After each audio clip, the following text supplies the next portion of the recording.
Hello guys, thank you for visiting this video again. Uh, Sorry, let me fix something.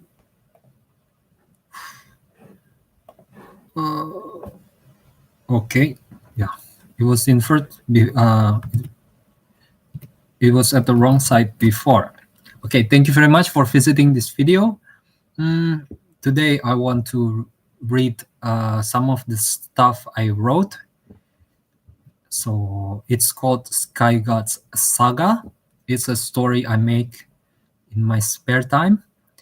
Uh, Please enjoy. In the land of the floating sky. Actually, it's just a floating land. Lived immortal people with wings.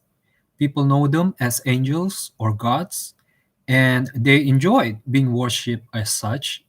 But even though they have never met actual angels or gods, they developed their technology independently from the love below. That's how they called the land beneath them. And since they discovered the computers, everyone has gone mad. But one thing I almost forgot, they have figured out the secret of immortality, and now they can age as they please. This makes them really bored, uh, and to conquer their boredom, they often visited the love below, even though originally their policy was to not do that. In order, okay, sorry, close bracket. In order to swindle the opposite sex into romance, into mating, and even marriage. And then they would abandon them after they found something else interesting. Okay, uh, next. Now, the people of the floating sky has a new game to play, which is the share market. The game started with them visiting prospectus countries and organizations below, and then in exchange for their real-time information, they would invest valuable materials, skills, knowledge, and even magic, known as favors, that would help them succeed. Back at the floating sky, players have allocated fixed amount of favors to the game, which is quite a massive amount. Each player could buy their portion of favors to give to their companies, and the better the companies are in their statistics, the larger the share of favors they would gain in the future. But if the companies they've invested in were doing bad, their share of favors in the future would be reduced. Uh, as we could see, this is a zero-sum game, which brought about reasons to destroy competing companies.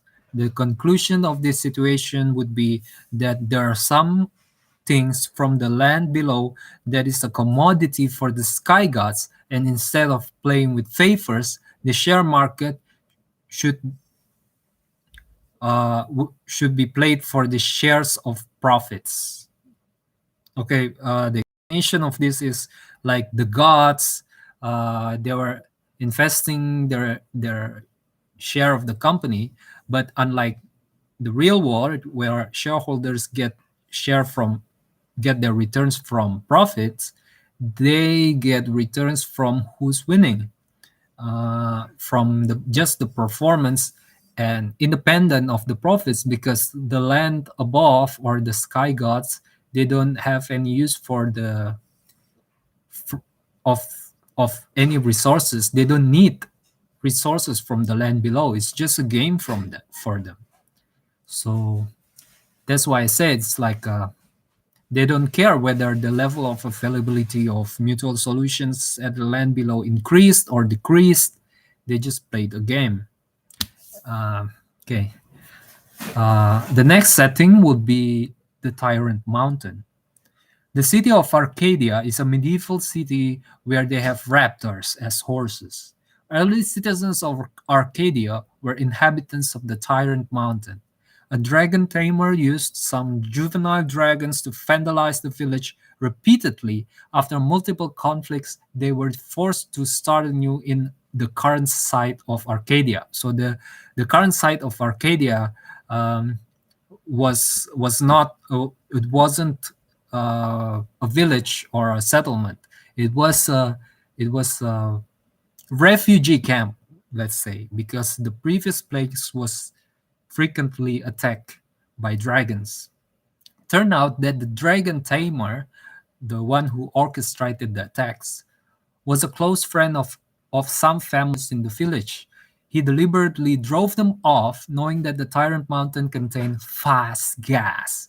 The fast gas is an expensive commodity in the Magic Kingdom, and a big corporation called the Baron is notorious for opening up mining facilities in post-accidental sites.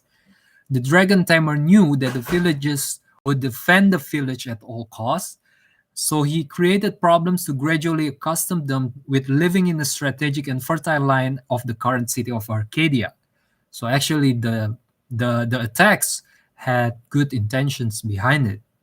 By the time the villagers had established a decent emergency settlement there, the dragon tamer unleashed his adult red dragon and destroyed the remaining city. Everyone has been evacuated then, including their valuables. After their evacuation, he prevented anyone from ever entering the site. After 2 months, the mountain erupted. While everyone believed that the Tyrant Mountain was not volcanic, but later they believed that that was a mistake because the mountain erupted. Uh, the Baron then become the Baron then came. The people from the company, the Baron, came heroically to set up a mining site, creating jobs for the community. But later in future investigation during the time of the main hero, so we haven't gotten to the story of the main hero yet. In the future, there would be an investigation, and it was later found that the eruption was artificial. So what happened here is the company, the Baron, created an explosion. So yeah, it was a pretty evil company. They planned to destroy a whole village just so they could set up a mining company there. Okay. Uh, so this I haven't got a lot of uh, adventures put in the story. It's just settings all over the place.